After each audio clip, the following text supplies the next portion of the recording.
అందరికీ నమస్తే. నేను మీ Satya. Welcome back to my channel రా సత్య ప్రిఫోర్డి.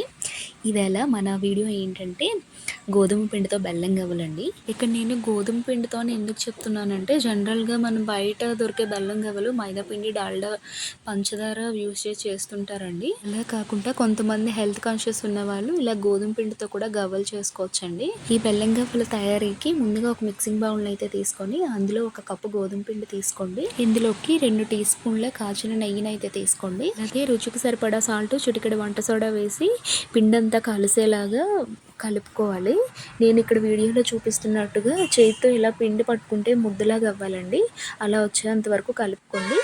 ఇలా వాటర్ వేయకముందే పిండి మొత్తం కలుపుకోవడం వల్ల నెయ్యి, సాల్ట్ అనేది పిండికి చక్కగా పట్టి పిండి అనేది మృదువుగా తయారవుతుందండి. గవ్వలు కూడా గుళ్ళగా వస్తాయి. తర్వాత ఇందులో కొద్దిగా నీరు పోసుకుంటూ పిండి అనేది చపాతీ ముద్దలా కలుపుకొని పెట్టుకోవాలండి. ఇక్కడ గమనించగలరు, పిండి అనేది టైట్గా ఉండకూడదు, అలా అని లూజ్గా కూడా ఉండకూడదండి, మీడియంలో ఉండాలి. ఇలా కలుపుకొని ఒక 10 నిమిషాలు అయితే పక్కన పెట్టాలి. మరలా 10 నిమిషాల తర్వాత మళ్ళీ పిండిని 2 నిమిషాలు అయితే బాగా కలపండి. తర్వాత ఈ పిండిని చిన్న చిన్న పార్ట్స్ కింద డివైడ్ చేసి రౌండ్గా బాల్స్లా చుట్టుకొని పక్కన పెట్టుకోవాలి. అంత రౌండ్గా రాకపోయినా ఏం కాదండి, క్రాక్స్ వచ్చినా ఏం కాదు. గులాబ్ జామ్కి అయితే క్రాక్స్ రాకుండా చేయాలి, బట్ దీనికైతే క్రాక్స్ వచ్చినా ఏం కాదు, ఎందుకంటే మనం చెక్క మీద పెట్టి అదుముతాం కాబట్టి గవ్వల కింద. అలాగే ఇక్కడ బాల్ సైజ్ అనేది చిన్నగా ఉండేలా చూసుకోండి. పెద్దగా ఉంటే మన గవ్వలు అనేవి లావుగా వచ్చి వేయించుకునేటప్పుడు తొందరగా వేగవండి. బయట వేగిపోయినట్టున్న లోపల అయితే మాత్రం పచ్చిగా ఉన్నట్టు ఉంటుంది. అలాగే ఇక్కడ నేను గవ్వలకు వాడే గోధుమ పిండి నేను ఇంట్లో రెడీ చేసి పెట్టుకున్నదే అండి, బయట నుంచి కొని తెచ్చింది కాదు. గోధుమలు అయితే బయట నుంచి కొని తెచ్చుకొని చక్కగా నీటిలో కడిగి ఎండబెట్టుకొని మిల్లులో పిండి పట్టించుకుంటానండి. ఉత్తి గోధుమలు ఒకటే కాదండి, నాకు ఇంట్లో పడే కొన్ని రకాల పిండిలు అయితే రెడీ చేసుకుంటాను. ఎలా రెడీ చేసుకుంటాను అన్నది నా ఛానల్లో ఒక వీడియో కూడా పోస్ట్ చేశానండి. మీలో ఎవరికైనా ఇంట్రెస్ట్ ఉంటే ఆ వీడియో కూడా చూడొచ్చు. ఇక్కడ పిండి అంతా బాల్స్ కింద అయితే చుట్టేసుకున్నానండి. ఇక్కడ నా దగ్గర అయితే గవ్వల పీట ఉందండి. ఒక్కొక్క బాల్ తీసుకొని దాని మీద పెట్టి ఇలా అదిమి పెడితే గవ్వల కింద అయితే రెడీ అయిపోతాయండి. అలాగే ఇక్కడ నేను గవ్వల పీట లేని వాళ్ళకి ఒక చిట్కా చెప్తున్నానండి.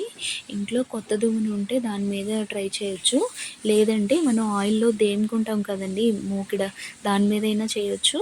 లేదంటే పల్లెటూళ్ళలో ఉండే వాళ్ళకైతే తెలుస్తుంది, అన్నం వార్చుకునేటప్పుడు జిబ్బులు ఉంటాయి కదండి, ఆ జిబ్బుల మీద కూడా ట్రై చేయొచ్చు, చాలా ఈజీగా వస్తాయి. అలాగే ఇక్కడ నేను రెడీ చేసి పెట్టుకున్న చిన్న చిన్న పిండి ముద్దలను గవ్వలపీట సహాయంతో గవ్వలుగా అయితే రెడీ చేసి పెట్టుకున్నాను. ఇక్కడ నేను గవ్వలకి బెల్లం పాకం ఎలా పట్టాలని చూపిస్తున్నానండి. స్టవ్ ఆన్ చేసి ఒక మందపాటి గిన్నె పెట్టుకొని ఇక్కడ నేను 1 కప్పు గోధుమ పిండి అయితే తీసుకున్నాను కదా, దానికి గాను ఒక 1/2 కప్పు బెల్లం అయితే తీసుకొని కొద్దిగా వాటర్ అయితే పోసుకొని దాన్ని బాగా మరిగించుకుంటున్నాను. ఒకసారి చూసానండి, అది ఉండవలేదు. పాకం ఎలా ఉండాలంటే బాగా తీగలా కాకుండా బాగా ఉండలా కాకుండా ఆ రెండిటికి మధ్యలో ఉండాలండి. ఇక్కడ గవ్వలు వేయించుకోవడానికి ఆయిల్ అయితే హీట్ అయిందండి.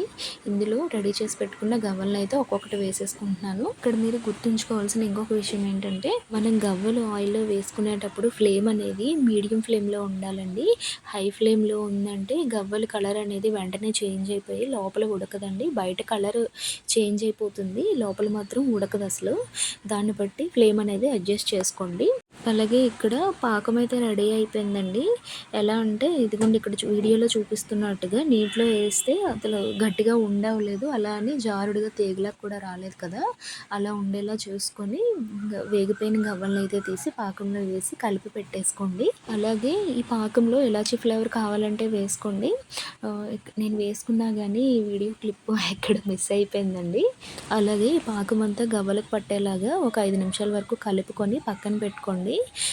ఈ పాకం చల్లారిపోయాక గవ్వలు అంటికిపోయి ఉంటాయి కదా, ఒక్కొక్కటిగా విడదీసుకొని ఒక కాలు దూరం డబ్బాలో అయితే స్టోర్ చేసి పెట్టుకొని పిల్లలు అడిగినప్పుడల్లా మనం స్నాక్స్ కింద అయితే ఇవ్వచ్చు. ఒక్క పిల్లలే కాదండి, మనం పెద్దవాళ్ళు కూడా తినొచ్చు. అంతే అండి, చాలా ఈజీగా టేస్టీగా గుల్లగా నోటిలో వేసుకుంటే వెన్నెలా కరిగిపోయే గోధుమ పిండితో చేసుకునే బెల్లం గవ్వలు ఎలా రెడీ చేయాలో చూసారు కదా. అలాగే ఈ వీడియో చూసి ఏమైనా డౌట్స్ ఉంటే కామెంట్ బాక్స్లో కామెంట్ చేయండి, నేను తప్పకుండా రిప్లై ఇస్తాను. అలాగే కొత్తగా ఎవరైనా మన ఛానల్ ఫాలో అవుతున్నట్టయితే ప్లీజ్ లైక్, షేర్, సబ్స్క్రైబ్.